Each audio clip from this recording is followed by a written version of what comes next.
एक छोटे से गांव में रामू नाम का एक गरीब किसान रहता था। उसकी जिंदगी बहुत ही कठिनाइयों से भरी हुई थी। एक दिन जब वह अपने खेत में काम कर रहा था तो उसने भगवान कृष्ण का नाम लिया और कहा, हे भगवान, मेरी जिंदगी में इतनी कठिनाइयाँ क्यों हैं? उसी समय एक पंडित जी वहां से गुजर रहे थे। उन्होंने रामू की बात सुनी और कहा, रामू, भगवान का नाम लेने से ही सब कुछ ठीक हो जाता है। तुम्हें विश्वास करना होगा। रामू ने पंडित जी की बात मानी और भगवान कृष्ण का नाम लेते हुए अपने काम में जुट गया। कुछ दिनों बाद रामू के खेत में सोने की फसल उगने लगी। रामू की जिंदगी बदल गई।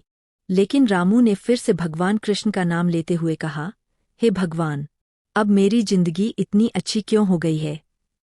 पंडित जी फिर से वहां पहुंच गए और कहा, रामू, भगवान का नाम लेने से ही नहीं बल्कि विश्वास और कर्म से भी सब कुछ ठीक होता है। भगवान का नाम लेने से हमें शक्ति और साहस मिलता है, लेकिन हमें भी अपने कर्मों पर विश्वास करना होता है।